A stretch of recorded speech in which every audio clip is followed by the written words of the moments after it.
Hi guys. One of the students said that this student learns best when there's pictures involved, and that is quite the case for many learners. It really does help to have an image. So I'm going to try to get through this in 15 minutes, and I will give you these, not only this video, but also just a copy of this little document here. Okay, but let's go through it really quickly. Prolific means producing many works. Okay, and so prolific isn't just being good at something, it's being good at something so much so that you produce that, whatever it is. So for example, this person put the young girl was the most prolific student in the art class, meaning she produced the most works of art. Here we have a prolific writer. Let's just say that the person wrote all of these books. Maybe we just have a prolific reader that read all of these books. So it means to produce something, some work, okay? So it means more than just being good at it. It means being so good at it that you produce a lot of that item. The next one is adept. Now, adept is just being good at something, okay? Being very skilled in some way. You're an expert at something. You're talented. All of you are adept at something. God has given each of you some sort of gift, and some of it you know, some of it you will find in the future. Here's a guy who is adept in many ways. Dr. Berea comes to mind because God has given him so many different gifts. He is a musician. He is a scientist. He is a person who studies his Bible and is able to articulate God's words to others. We could add other areas that he is adept in. He is an adept Spanish speaker. He also used to teach English. He's an adept writer.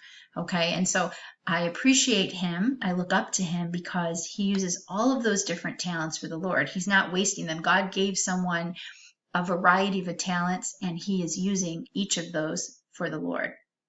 Okay, so that's what adept means. You could be an adept basketball player or volleyball player. Some of you are coming to my mind for that reason as well.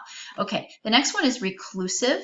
A person who is reclusive is a person who avoids the company of other people. So I think of somebody living way out in the woods and just away from society. Okay, this person is hermit-like. All right, and so that would be the adjective form.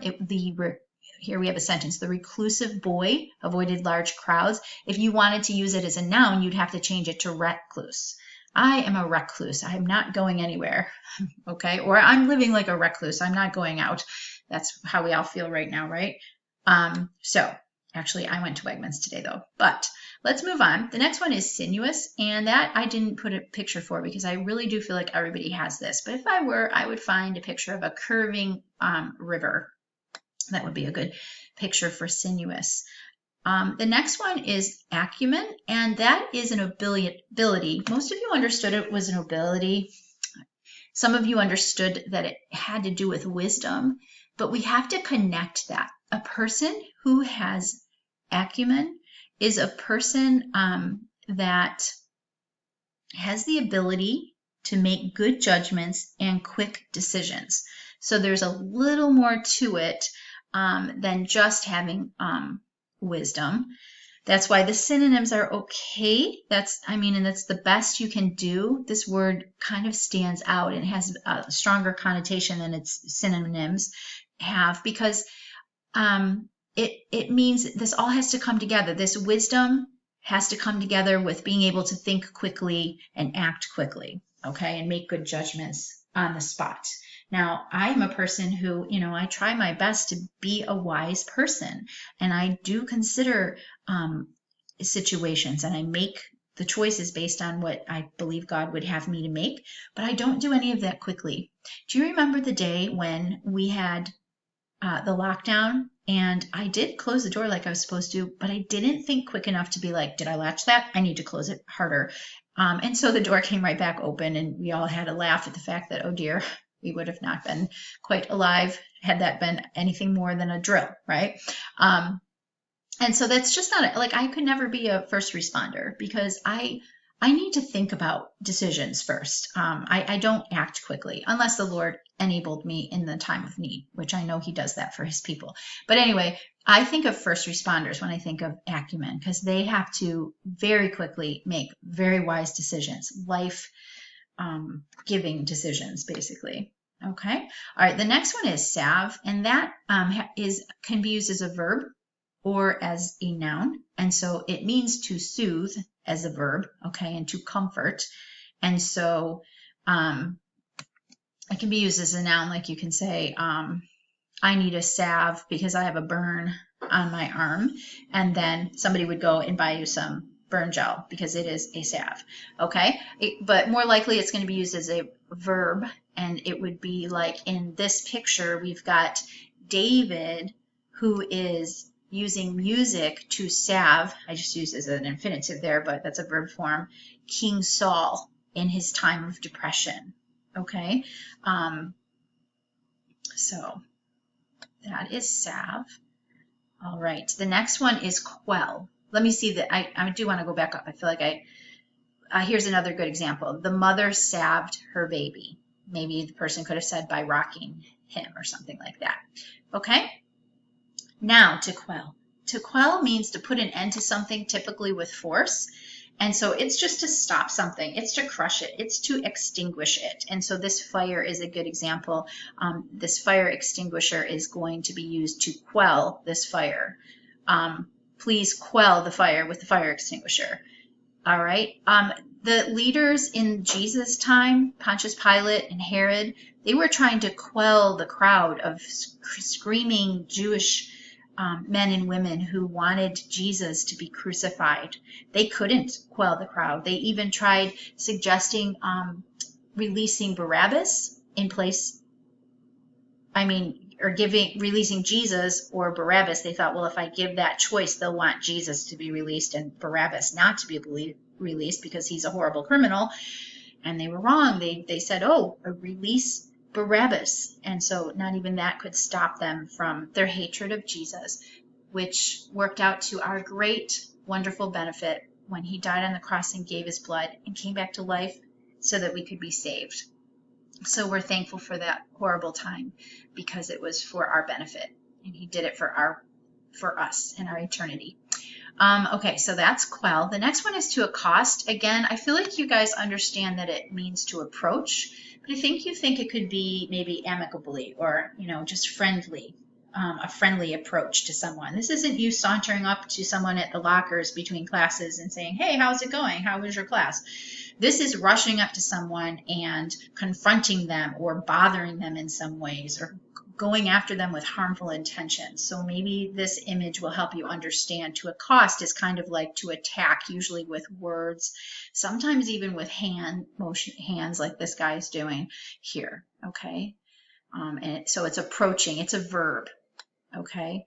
I like this sentence this person wrote. After leaving the class, the girl accosted her classmate that scored higher on the test. Are you in the hallways arguing with each other over test grades? I don't think so, but that was a good example sentence.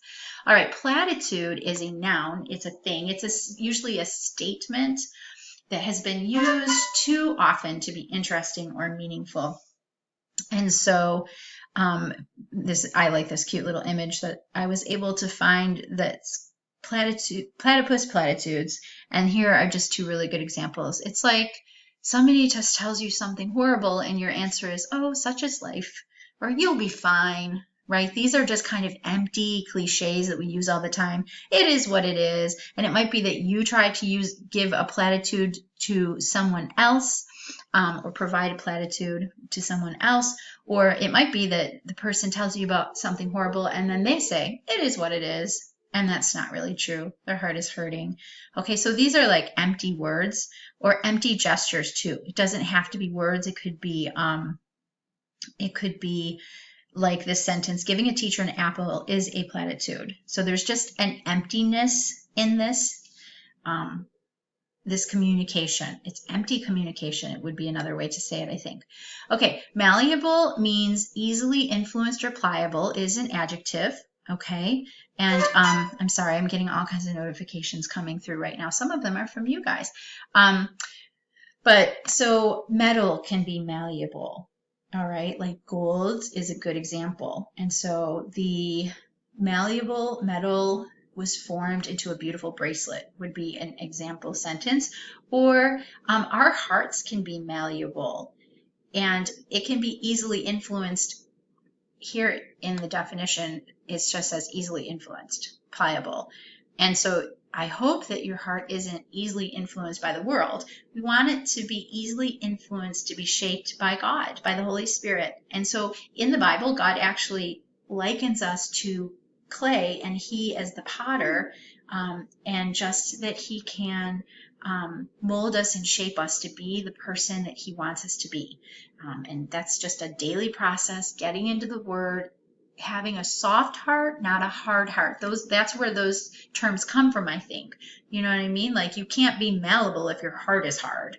You can be malleable if your heart is soft and you're willing to be humble and listen to the Holy Spirit and listen to your parents that are giving you good instruction and stuff like that too.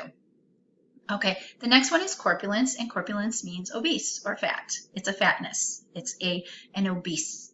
It's being obese. Okay, and so let me see. I just put a little pig there to remind us of corpulence, meaning that. The next one is rapport, and that's a noun. It's a relationship. It's a harmonious relationship. It's a good relationship. Okay, and so here we have just some little balls that obviously by the smiles on their faces, they are having a good relationship, right? They have rapport with one another. Maybe this is an employer and he has a rapport with his employees because maybe he takes good care of them and is understanding towards their needs, and is consistent with them and all of these things. You might have a certain teacher that you have a rapport with, or that teacher has a rapport with you and it makes you a good learner in that class. Okay, I know that you have a good rapport, say with Dr. T. I can see that relationship and it's a blessing. And I can name all the different teachers you have, like Dr. Berea and Mr. Flack and so on. So I'm thinking also of coaches. This is maybe could be a coach here too. Having a good rapport with your coach. You guys that are athletes, you ladies that are athletes, know that just makes life all the easier out there on the field or the court. So think of those kinds of relationships. And I hope you have a good rapport with your parents. And I hope you're being a blessing to them over this crazy little time that we're having here. Be a real blessing to them during this time. Okay, we're going to skip affinity. That matches up in a way with rapport. And we're going to go on to affront. Affront is an action or remark that causes outrage or offense. So it is a noun, it is a thing or an idea. Okay, and the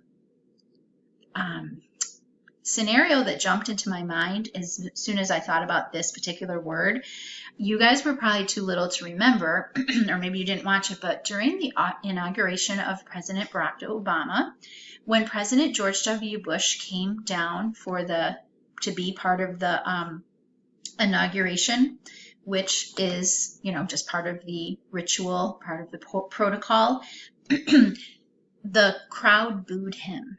And that was an affront to the office of the presidency. When Barack Obama came down, when it was Trump's turn to be inaugurated 8 years later, the crowd did not boo him. And that was correct behavior, to not boo a president of the United States of America, even if he was the president that was leaving the office. Okay, so that was one situation that was an affront. It's an offense, and it's an insult. It's a slight. Okay, and so this is another good example, and it says to defend by disrespect, insult openly, as to affront authority, to face in defiance, as to affront an opponent. And so this is a funny picture. That poor guy, he's getting drenched by an elephant. Quite an affront. Okay, all right, and then blight. Blight is a thing that spoils or damages. It's a disease. It's a noun. It's a plague. It's a menace. It's a disease. And so here we have a diseased leaf. That's a blight. It's a kind of a disease that attacks plants. and crops. And then really sin is a blight on this world. And we can see the results of this blight. This plant's dying, the leaves are dying, and soon the whole plant will be dead and the crop will be gone. And the result of sin, we can see that